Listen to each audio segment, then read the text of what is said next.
Bien, en esta oportunidad vamos a tocar el tema transferencia de calor. Comentábamos que transferencia de calor es transferir el calor de un cuerpo a otro, de una persona a otra, de un elemento a otro, de un fluido a otro. Y que eso implícitamente está relacionado con la variación de temperatura. También mencionábamos que existen algunos mecanismos de transferencia de calor, como son los mecanismos de conducción, mecanismos de convección y el mecanismo de radiación. Hablábamos del mecanismo de conducción y decíamos que era la transferencia del contacto directo entre dos elementos. Es decir, aquí no estamos hablando de fluidos, estamos hablando de elementos, estamos hablando de sólido a sólido. Entonces, la conducción se da por la transferencia de calor entre dos sólidos. Y aquí ingresa lo que es la ley de Fourier. La ley de Fourier, el cual nos dice que el flujo de calor es directamente proporcional a la superficie del contacto y al gradiente de temperatura, es decir, a la variación de temperatura por unidad de longitud.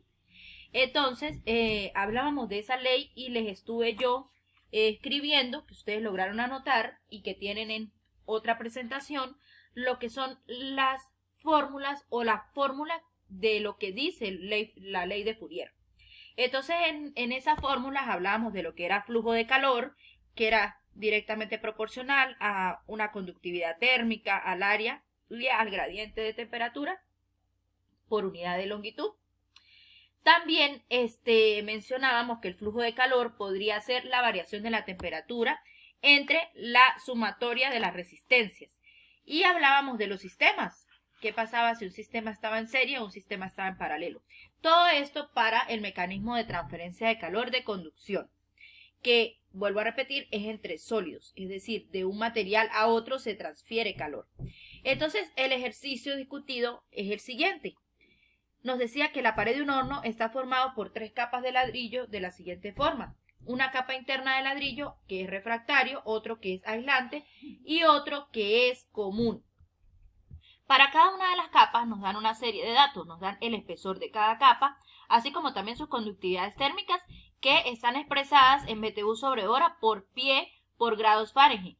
También además nos hablaban de que la temperatura interna es de 2000 grados Fahrenheit y que la externa, es decir, la que está en contacto con el aire, es de 1200 grados Fahrenheit. Es decir, si lo vemos como que esto fuese la pared de un edificio, ¿verdad? Esta capa de ladrillo estaría hacia adentro del edificio. Supongamos que hay un cuarto y el cuarto tiene paredes. Esta sería la capa que desde el cuarto podríamos ver de la pared. Y esta sería la capa externa, la de la pared externa del edificio que da hacia el aire, ¿ok? Entonces, esa pared del edificio estaría compuesta por estas 3 capas que garantizarían que ese edificio o el cuarto de ese edificio tenga una temperatura de 2000 grados Fahrenheit y que externamente la temperatura es de 1200 grados Fahrenheit, es decir, mantiene como una calefacción en el edificio el haber colocado estas 3 capas de ladrillo. Bien, continuemos con el ejercicio. Entonces, nos piden calcular el flujo de calor por área y la temperatura de cada capa de ladrillo. ¿Cómo hacemos eso? Bien, yo les decía que una de las ecuaciones que escribimos era que el flujo de calor era igual a la variación de temperatura del sistema global entre la sumatoria total de las resistencias. Aquí en la configuración pudimos notar que las capas son un aislante, como ya les mencionaba, y que ellas están configuradas una al lado de la otra, y que el flujo de calor va perpendicular a la sección lateral de esa capa. ¿Ok? Entonces, al ir el flujo de calor perpendicular a la sección lateral de la capa del ladrillo que protege un edificio, por ejemplo, lo que podemos hacer nosotros es configurar, como nos hablan de resistencias, lo que se puede hacer es configurar las capas como si fuesen resistencias. Entonces, esta para nosotros representaría la primera capa de ladrillo, esta la segunda y esta la tercera. Mencionábamos que ellas van una al lado de la otra y que perpendicularmente a su sección lateral está el flujo de calor. Entonces, en la primera capa tenemos datos de resistencia por supuesto, de espesor y de conductividad térmica. En la primera capa la resistencia es desconocida, pero tenemos el espesor y la conductividad. Y lo mismo sucede con las siguientes capas. ¿Cómo podríamos hallar entonces la resistencia total para poder hallar el flujo de calor? Si tenemos la configuración en serie, como les vengo mencionando, la sumatoria de las resistencias en serie es una sumatoria, ¿ok? Es una sumatoria de la resistencia 1 más la resistencia 2 más la resistencia 3 más las resistencias N si hubiesen otras capas. Lo mismo no sucede en paralelo. En paralelo se... Bien, entonces en paralelo la configuración es distinta. La sumatoria de las resistencias es igual, por ejemplo, al inverso de la resistencia 1, el inverso de la resistencia 2 y el inverso de la resistencia 3. Eso si fuese en paralelo. ¿Cómo podría verse en un dibujo? De la siguiente manera. Aquí, por ejemplo, que mantuviésemos estas capas así, el flujo de calor perpendicular a la sección lateral de cada capa. ¿Qué pasa? Supongamos que colocamos también otra capa aquí encima. A esa le vamos a llamar X4, ¿sí? El flujo de calor está perpendicular a la sección lateral de estas capas, pero aquí hay otra capa, ¿sí? Esta otra capa, en relación a la configuración de estas tres capas y a la dirección del flujo de calor, está en una posición muy distinta. Entonces, esta capa imaginaria que estamos suponiendo que es X4, que estaría encima de estas tres, sería en paralelo con respecto a estas tres. Entonces, las resistencias, ¿cómo serían? Resistencia sería X1 más X2 más X3 más 1 entre X4. Eso sería una configuración en paralelo. Para continuar, entonces por ley de Fourier teníamos que resistencia es igual a X, que es el espesor de las paredes entre la conductividad térmica por el área. Como no poseemos información del área, es decir, no nos dan una base o un alto, no nos dan dos parámetros que nos permitan calcular el área, pues el área va a quedar como incógnita y va a quedar todos los resultados en función del área. ¿Cómo sería esto? Vamos a calcular, por ejemplo, la resistencia 1. La resistencia 1 entonces sería igual a la capa 1, que tiene 10 pulgadas de espesor, entre la conductividad térmica, que nos dice que es 0,68, y aquí hay una conversión, ya que la conductividad térmica está expresada en pie y el espesor está expresado en pulgadas. Entonces, o llevamos pulgadas a pie o llevamos pies a pulgadas. Y al hacer la conversión, pues nos queda este resultado, ¿sí?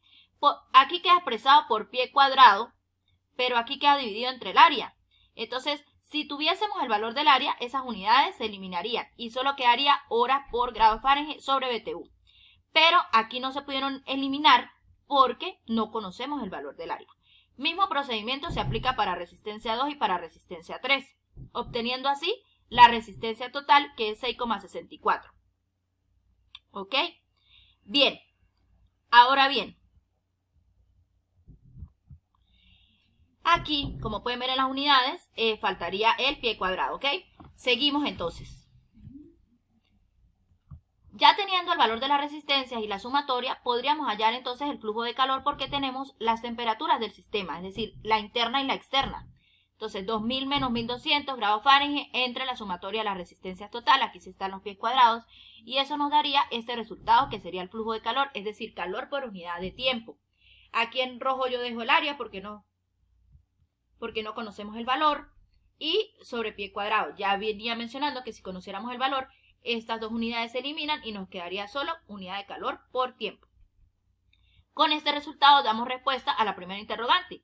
Nos vamos con la segunda interrogante, que es la temperatura de cada capa de ladrillo. ¿Cómo sería eso? Entonces, aquí es muy importante, y les decía en clase que es importante mantener las anotaciones. Cuando un sistema está en serie, el flujo de calor en cada capa es igual al de la siguiente capa. Es decir, el flujo de calor en la capa 1 va a ser igual al flujo de calor en la capa 2 y va a ser igual al flujo de calor en la capa 3 o en las n capas que haya. Esto sucede cuando el sistema está en serie.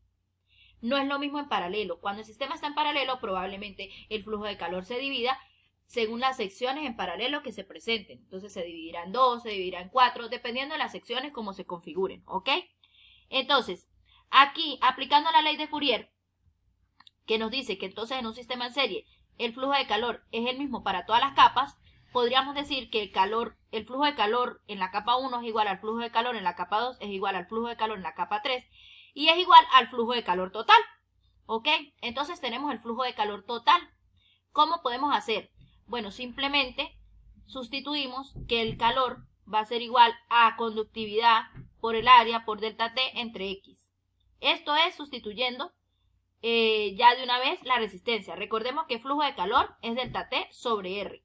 Sustituyendo la resistencia o lo que representa la resistencia aquí, pues ya tenemos entonces que flujo de calor 1 es igual a conductividad térmica por área por delta T1 entre X1 y así sucesivamente para los demás flujos de calor. Eso que nos permite manejar una ecuación primero, igualarla al flujo total que es 120,46. Es decir, igualamos esta primera ecuación a este total y al igualar eso nos permite entonces despejar a delta T1. ¿Ok? Al obtener el valor del delta T1, nosotros sabemos que delta T1 representa la temperatura interna, es decir, la que hay dentro del sistema, menos la temperatura 1. Esta va a ser la temperatura propia de la capa 1. ¿Ok? Delta T1 representa la variación de la temperatura que hay entre lo interno y ya esa primera capa. Entonces, conocemos la temperatura interna, acabamos de hallar delta T1, podemos despejar a la temperatura 1 y así hallar su valor. Mismo procedimiento que aplicamos aquí lo vamos a hacer para delta T2 y mismo procedimiento lo vamos a hacer para delta T3. Y de esa manera vamos a obtener el resultado. ¿Ok?